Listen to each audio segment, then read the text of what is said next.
What's up, guys? My name is Khan, and we're back today with more Railroads Online. And today we have a very special episode. There is a new update out in the beta branch on Steam, which is a complete physics overhaul. And luckily for me, we have a special guest here, Heis, who is actually one of the developers of Railroads Online. So he's agreed to come in and actually explain to me the changes of the update and sort of showcase it, just so we can kind of get a better understanding of how the physics of this game work in general, and also to sort of see how these changes will affect our ability to run trains in the future. I'm really excited to play with Heis, and I hope you guys are too. Okay, so if we take these steak flats, let me see. You call them egg flats?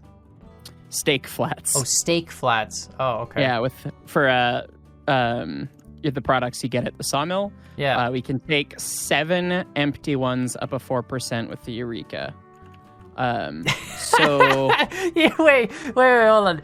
You think we could the Eureka technically could take 7 empties up 4%?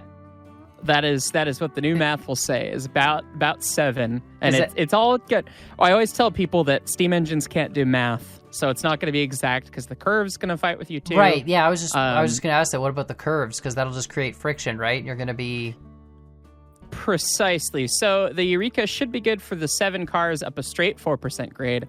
Okay. But the grade adds a lot more resistance than a curve does. So per the math, per percent of grade, you get an extra 20 pounds of resistance per ton of car behind you, Right. A ton of train, whereas you only get 0.8 per degree of curvature. So the curves will fight us a little bit. So, you know, we'll get 7, and we'll see if we can take 7 up the hill behind us. I think the one thing I don't do enough of in this game, but I kind of love, is the fact that you guys all making the game are really just a bunch of train nerds who like actually are trying to do all the math correctly. And I really need to start doing the math, you know, for all the load Like I just wing it every time. I'm like, let's try it this many and see if it works. But now it's like you actually got to figure out your tonnage and your load tonnage and your hill and your destination. Like, it's super cool.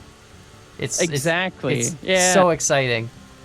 Are the tractive efforts, which is how much a steam engine can pull, rating them in horsepower doesn't make sense. Right. The tractive effort and weights of everything are now accurate. So you don't necessarily have to do the math if you don't want to, but if you want to push, the trains to their limit, I recommend doing some of the math, and we have spreadsheets for kind of doing those back of the napkin on your Discord server, right? On the official Discord, yeah. Yeah. So I'm gonna actually have to download those because I want to start min-maxing my trains. You know what I mean? Like it's.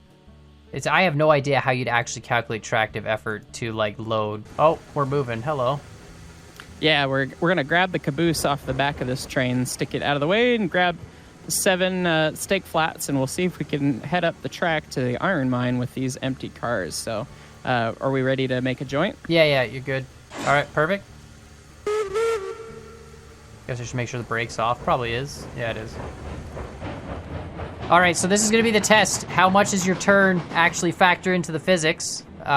Because, this is going to be proving your math. If this doesn't work, no one's going to trust your math from now. Like, this is the ultimate test. You know what I mean? Like, how...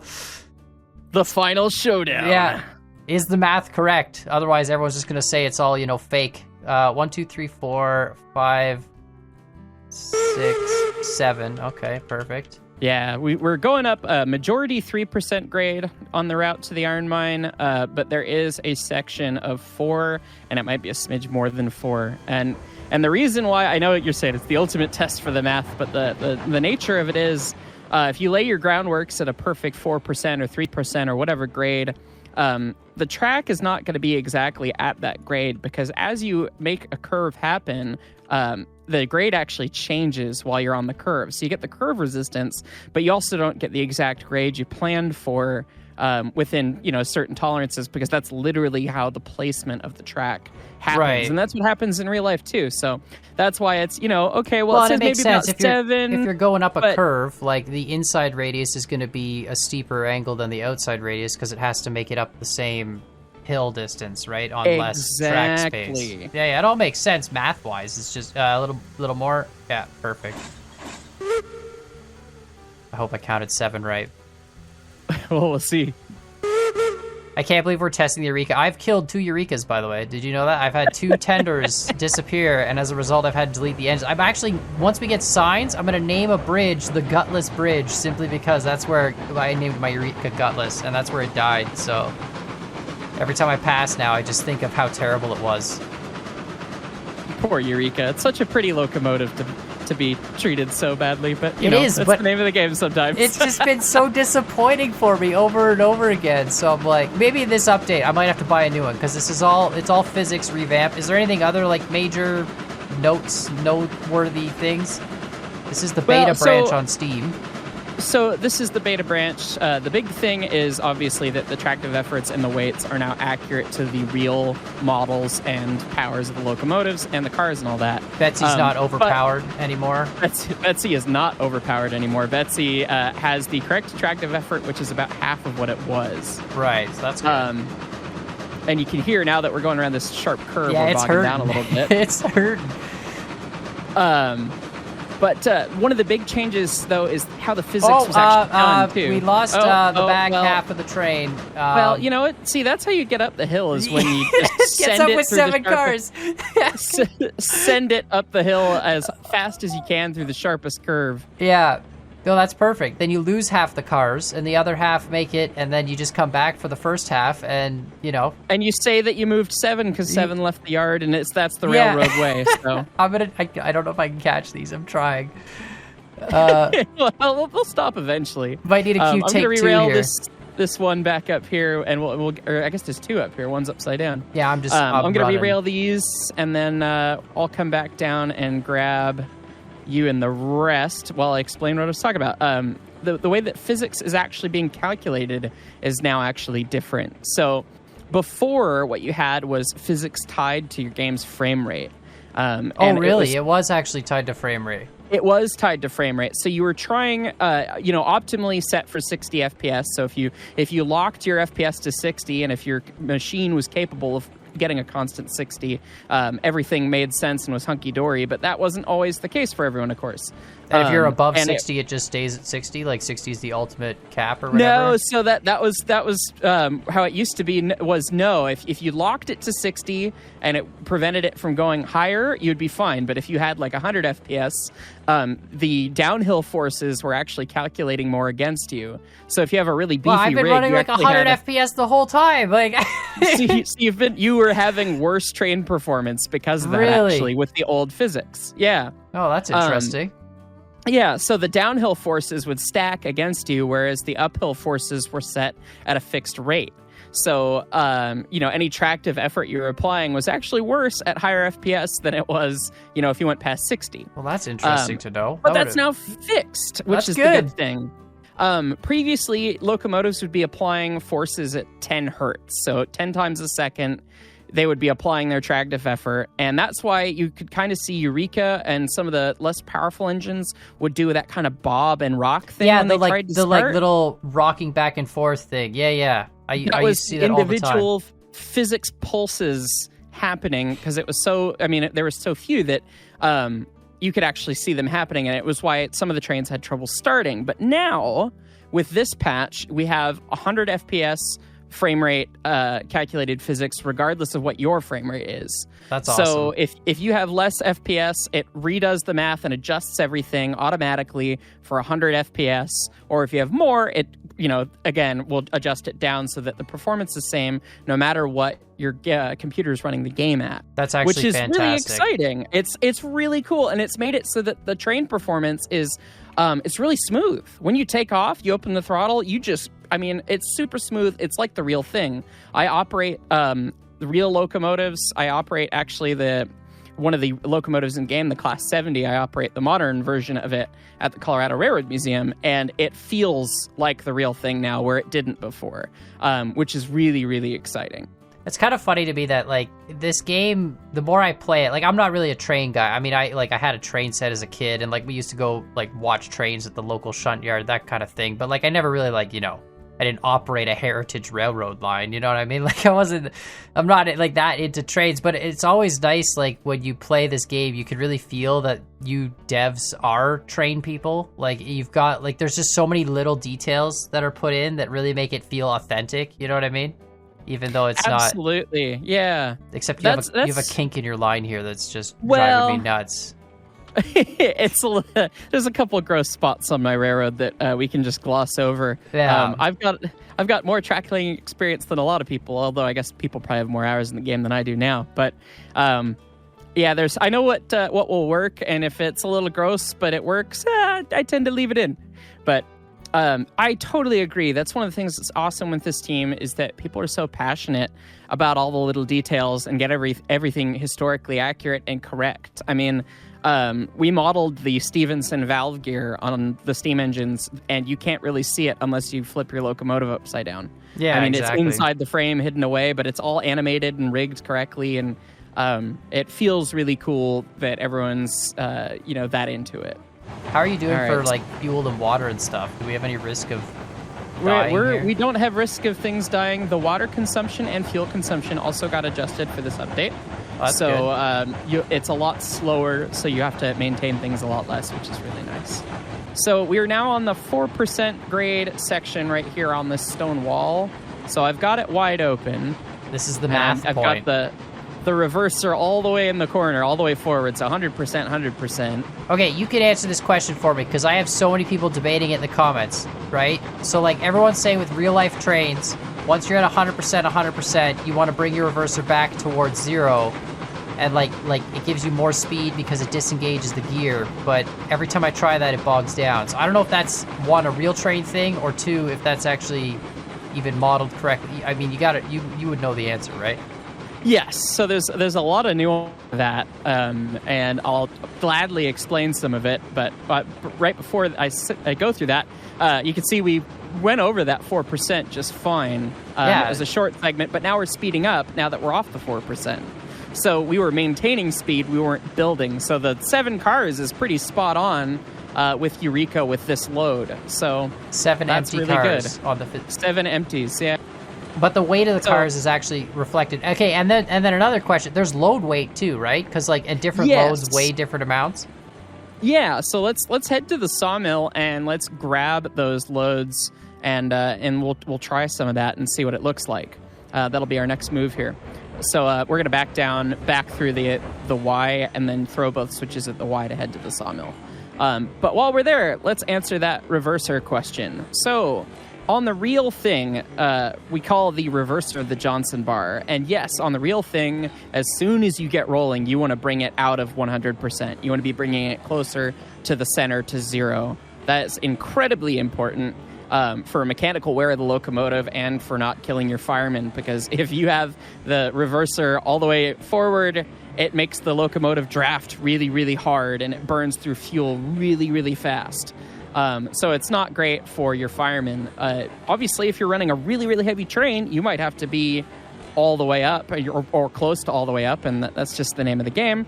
But to answer your point, as far as Railroads Online, that's not simulated properly right now because our throttle is basically controlling the direct pressure at the steam chest, which is right before where the reverser impacts things. So there's no way to actually take use of the benefit of what the reverser does, where you have a bunch of pipe between the throttle and the steam chest, where the valve actually moves and sends steam to the So if I were to make it in like layman's terms, the reverser is just like a direct speed drop. So like a 50% forward would be 50% speed of what you could do compared to 100% forward? Or is it just a torque? It's not 100%. It's not 100% tied to speed in the current simulation.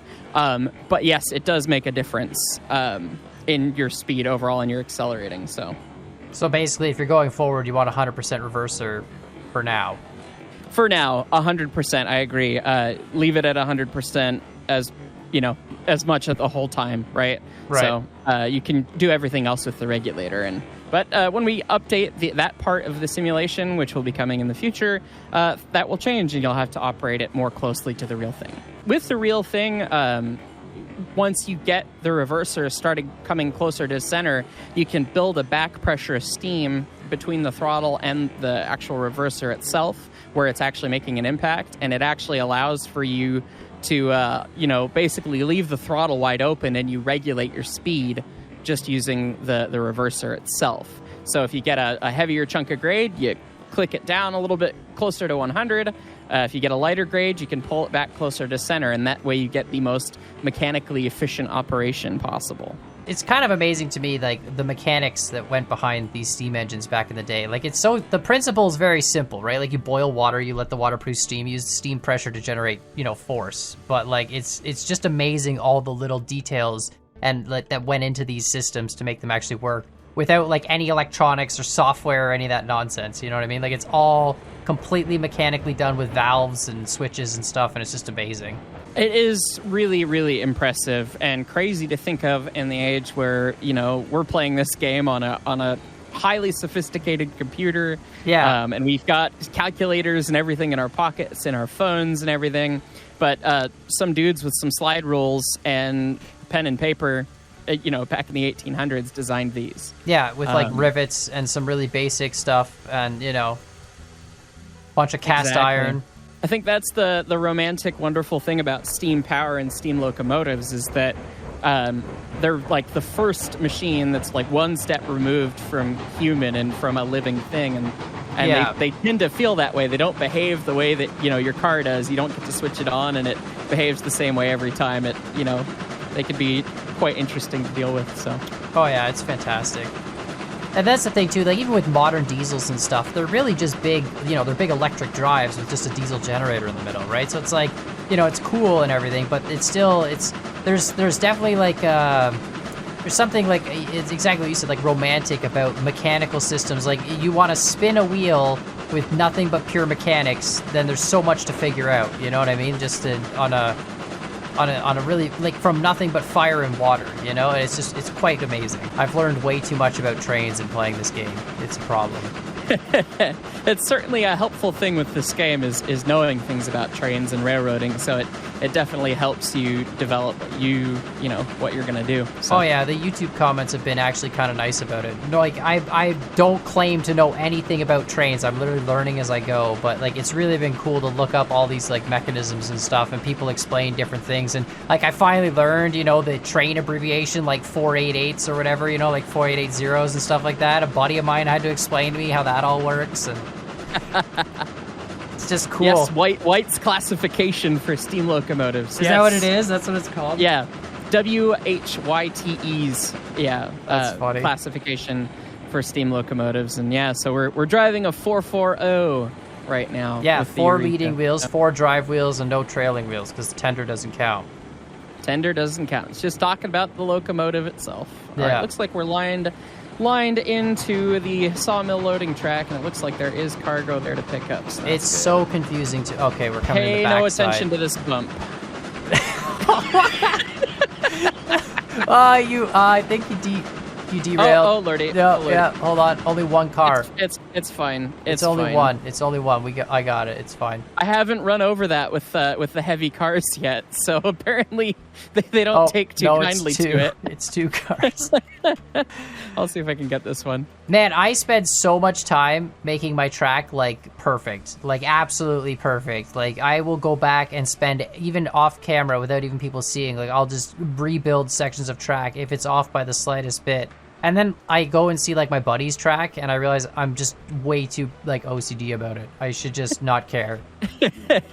There is something like so pleasing about getting it totally perfect. Yeah, it's just so hard to do. It's like, yes. I tell people it's like playing, it's like drawing a straight line in Microsoft Paint. You know what I mean? Like that's the way I see it. It's got like that curving tool that helps smooth it, but you're really just clicking points and trying to get it perfect on those points.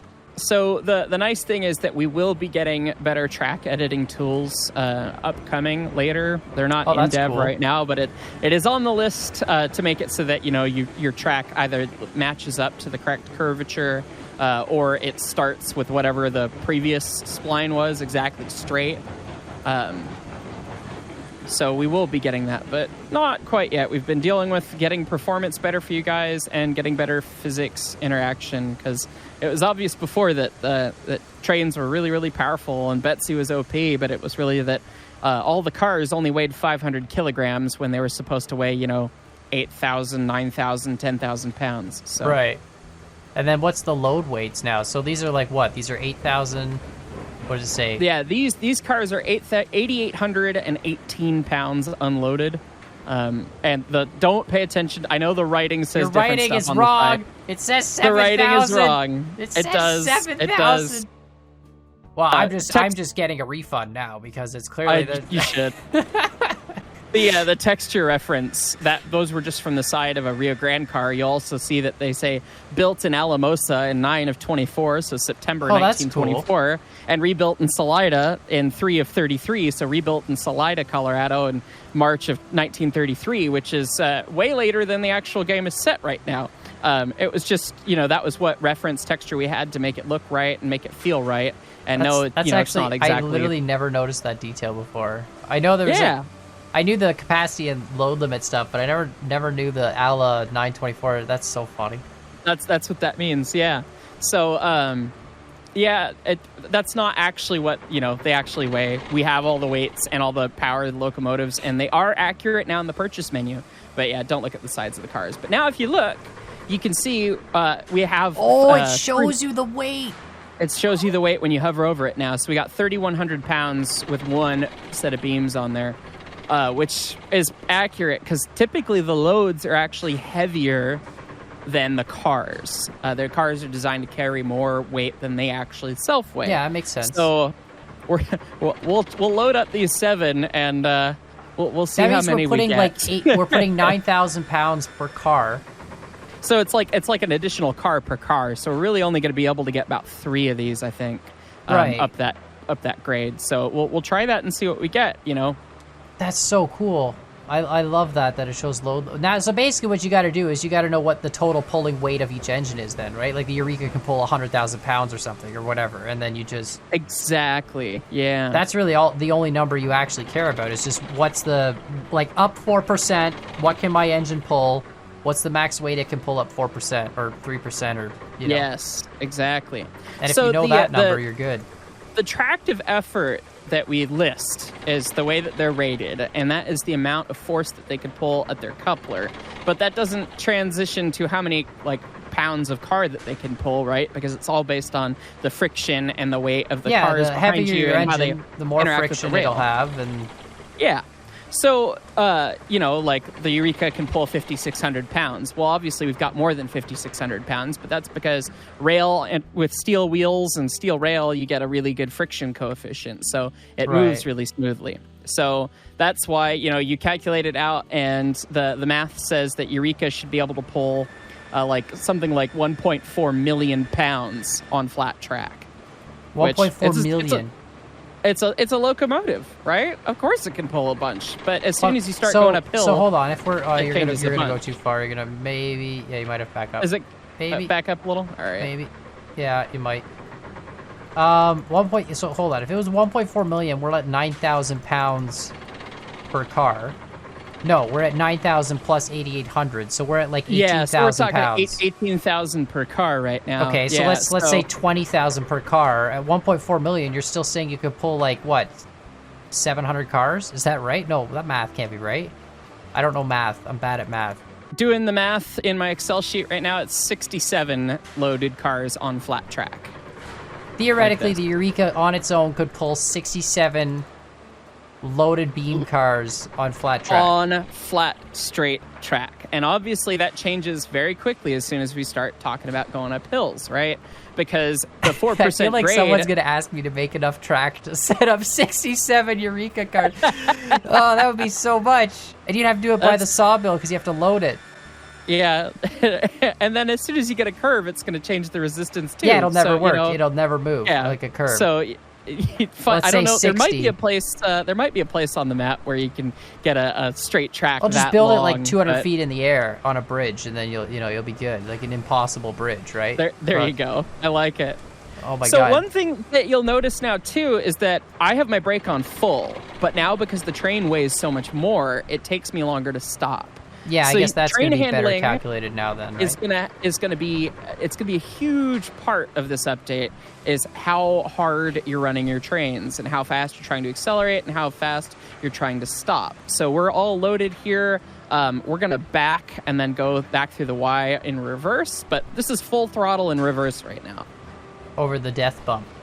Over the death bump. Yeah, well, we won't go full throttle over that. That's crazy. 67 cars on flat. I don't have enough money to buy 67 cars fully loaded. So you can stop typing in the comments because I know someone's typing it right now. But there's no way I have the money for that. But even if I did, like, that would be such a crazy, like, pushing the absolute limit of an engine. I feel like it still wouldn't, like, it wouldn't pull it. You know, it'd be the slightest little twitch in your track would just be enough that it wouldn't, you know what I mean? Like, exactly, and that's part of the nature of the physics thing, is that we can only give you like a back of the napkin calculation, is what I keep calling it, because there's no guarantee for exactly what's going to happen, because, you know, okay, it grabbed the rail slightly different, or the track was slightly out of gauge in real life, or, you know, maybe you ran into some leaves, and then, oh no, you know, you don't have as much friction anymore. So 67 on flat, though, that only translates to like 3 up a hill at like 3% or 4% or whatever. Yeah, so let me grab the math for 4% real quick while we're going over the death bump. I honestly try to keep all my tracks below 3%, but even that, everyone online is like, oh my god, you're above like 1.6, what are you doing?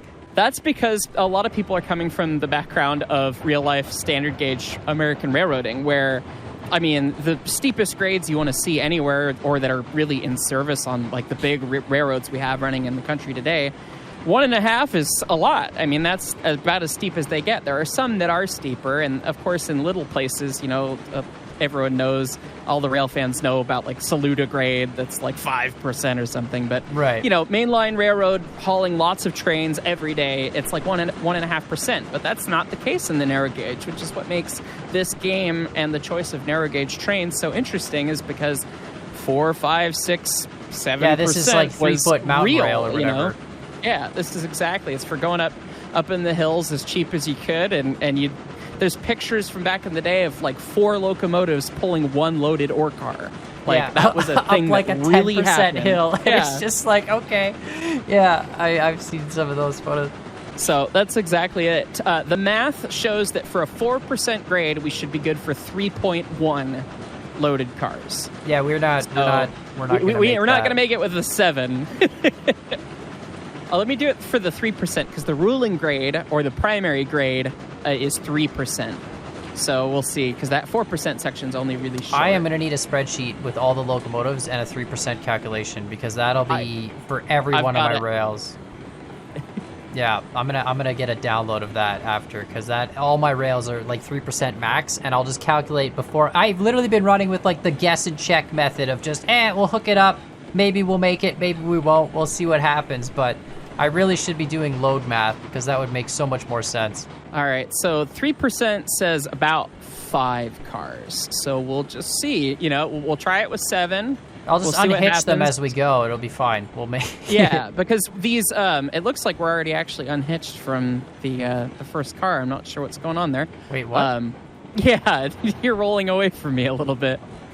But it is unhitched. Hold on.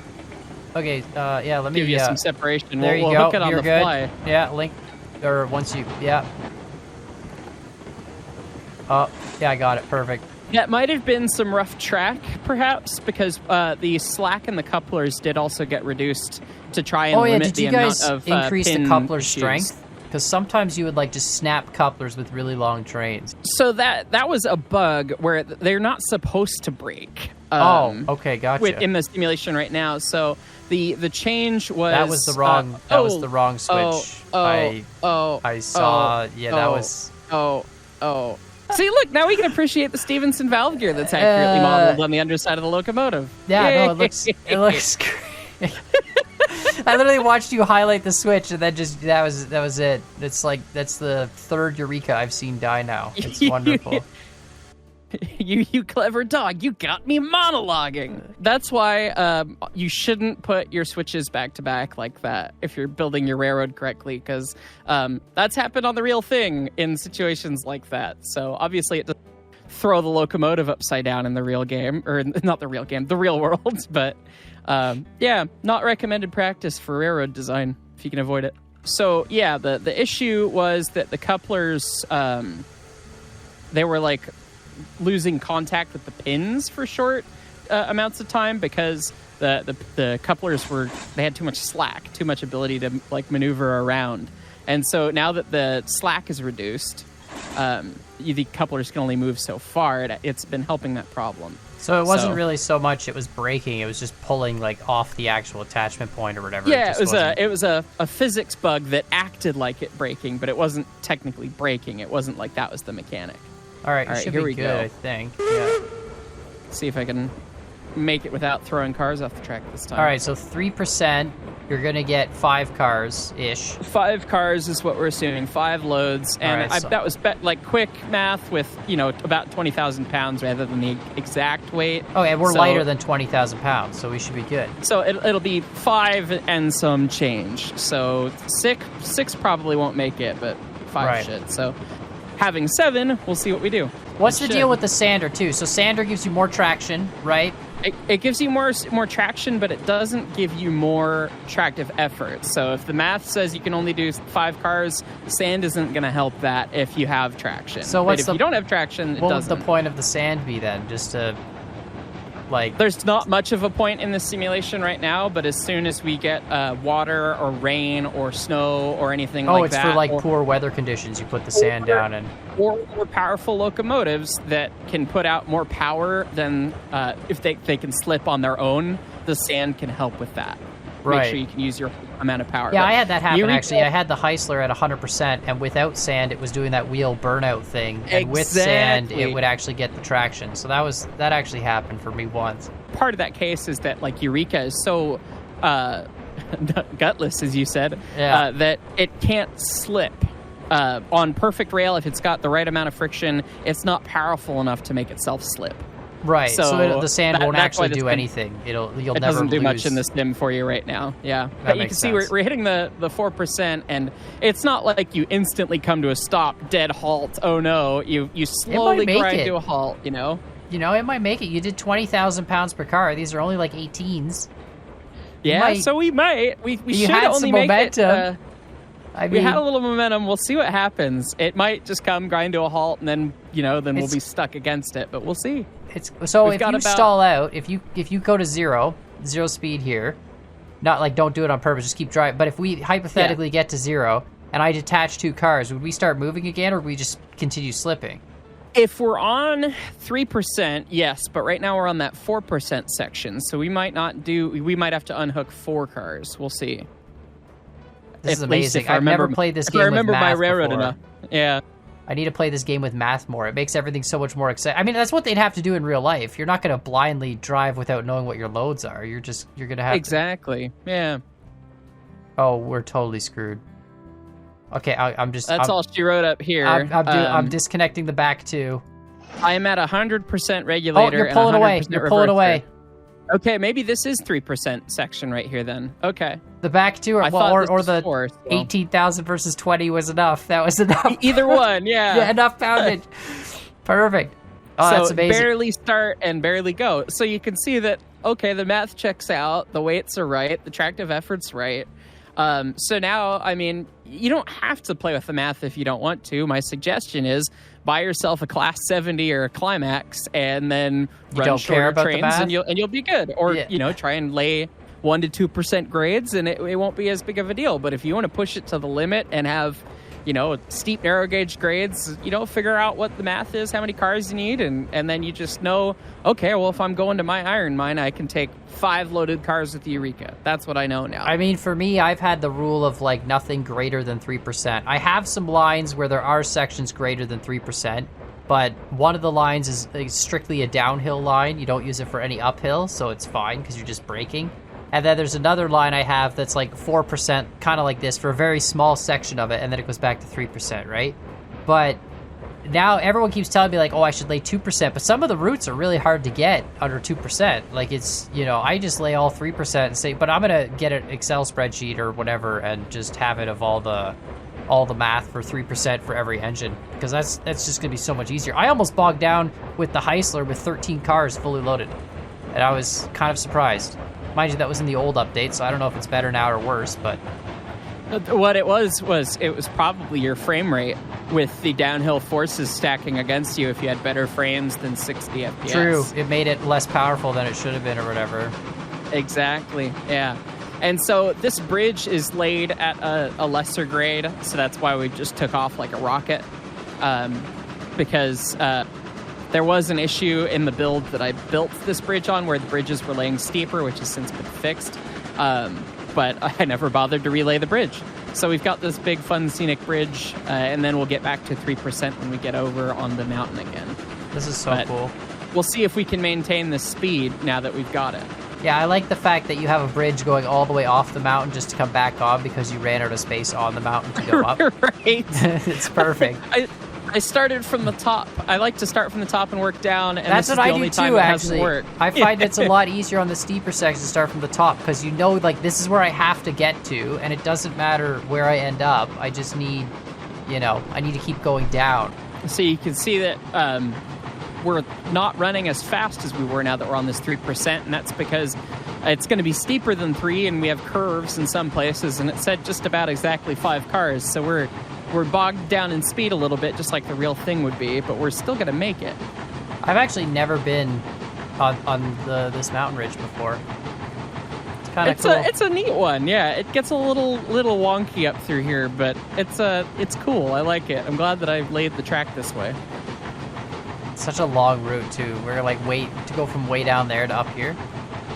Right, it's a lot of track. A lot of up staking. Right where you were, yeah. And this is where it levels off, and now it's flat all the way to the iron ore mine, with a slight downhill at the end. Actually, if you can believe it. This is like at the iron ore mine height. Is this mountain ridge pretty much? Pretty much, yeah. It's just a little bit higher. Yeah. Holy cow, that's cool. Oh, so one update that we can't test with this new update that's not related to the physics at all, but is very, very important, is that the Heisler got a new whistle with this update. Oh, really? Yeah, so you'll have to patch it and try it yourself. I don't have a Heisler. Does it sound like manlier? Game, is it like deep bass and scary? It is it's just a totally different sounding whistle because all the whistles in the game right now are single chime whistles, but the new whistle is a Lima 5 chime, so it's more pretty if you ask me. Like it plays a chord? Better. Like it actually plays a chord instead of a single note. Yeah. Oh, that's so cool. Okay. Oh, okay. That tree's a little close to the right of way there. It's just multiplayer, I think. It was...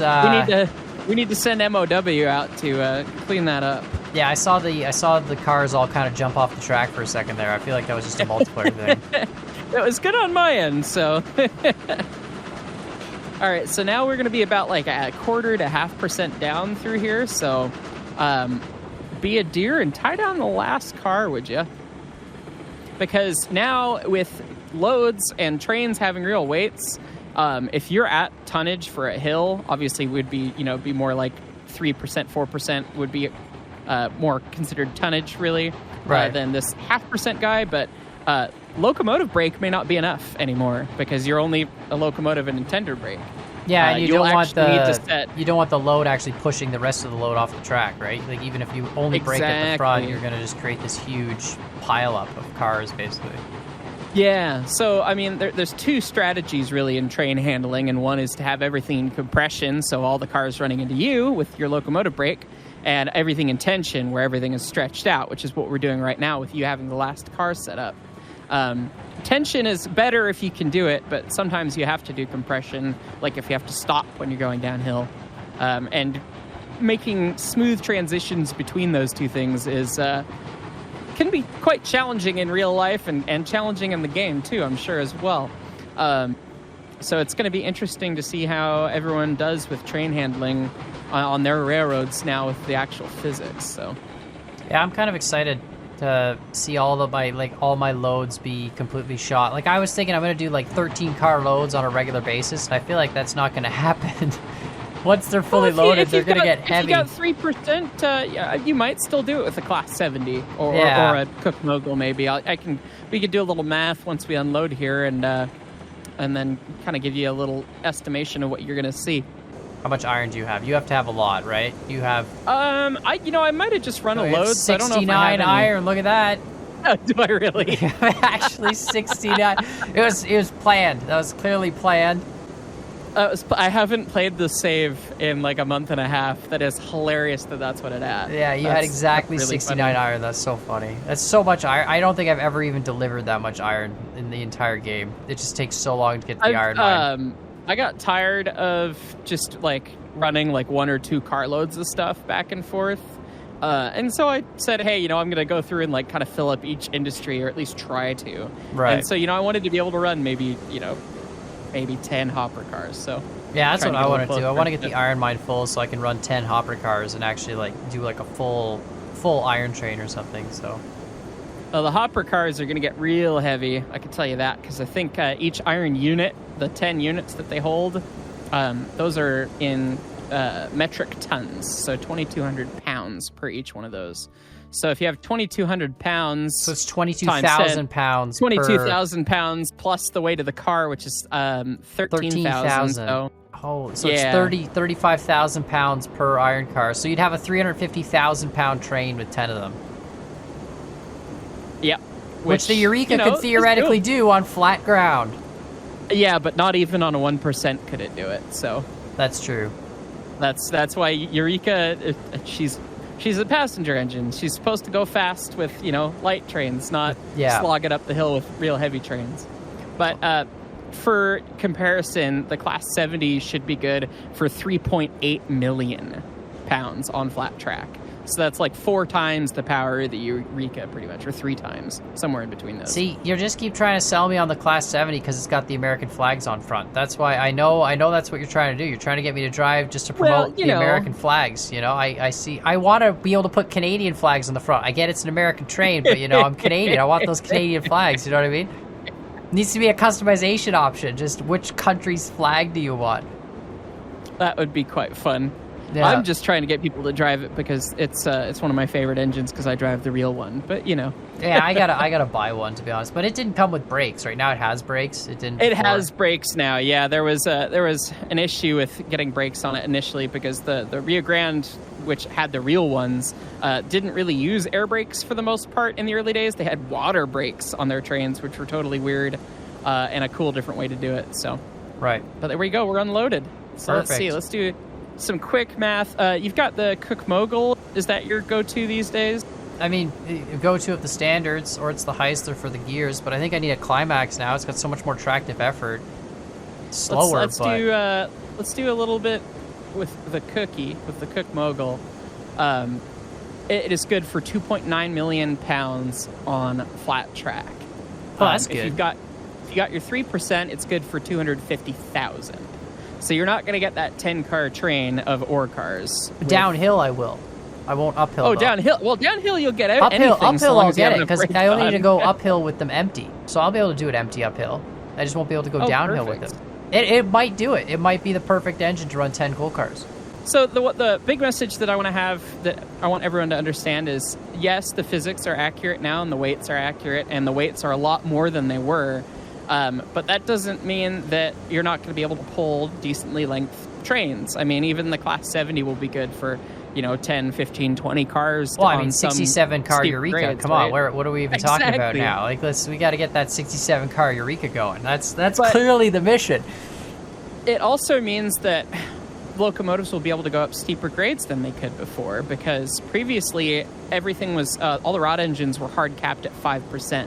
They wouldn't go anything, up 6% or steeper because we were undoing something that the Unreal Engine was doing to make it work, and we capped it at 5% because it was kind of unrealistic to use them for more than that. And it was going to be, there was no way to actually get the real solution until we came up with this. And so now, I mean, even like the Class 70 will be able to haul a couple cars up a 10%. And same with the Porter. The Porter can haul one car, one empty stake flat up 10% grade, whereas before, some of those engines couldn't even do it. I'm actually excited that Betsy got nerfed. I'm curious to test Betsy's performance now because it was way overpowered before, so it'll be exciting to have it as an actual just shunting engine because that's really what it was supposed to be used for, right? So it's exactly kind of nice. Well, any final words, final thoughts? Obviously, check out Heiss's YouTube channel. I'll put a link in the description for anybody if they're interested. Yeah. And, if you guys are interested in Railroads Online, or you're interested in the music and soundtrack behind it, or things related to that nature, I put YouTube videos out weekly talking about music production, talking about the soundtrack, and I'll toss in some Railroads Online stuff in there. So would love to have you guys come check out the channel. I know some of you already have, so thank you. And thank you guys for playing Railroads Online. And I'll put a link to the devs Discord on the official Railroads Online Discord, I guess, on the description. So you guys can check that out as well for all your And railroad make sure you questions. Go get the spreadsheets. Yeah. Yeah, I'm literally gonna get the spreadsheets. That's how I'm gonna do all my loads now. I'm gonna include all my spreadsheet math at the beginning of every load trip, just to make it super exciting for people, so they know that I'm, you know, doing the proper train. I gotta get one of those like 60-point inspection lists, you know, like go through all the inspection stats, like oil check, lubricating wheels check. You know what I mean? Get all the get the checklist. But yeah, let us know what you guys think in the comments down below. Thanks again for showing me the update, Heist. Really appreciate that. I had too many questions, and you know, it's nice to see the new physics. I know a lot of people have been telling me to get on the beta branch, so I'm gonna play with my save on the beta branch now. Winter is gone, but yeah, let us know what you guys think. Like, subscribe, and we'll see you all next time. Bye. Bye.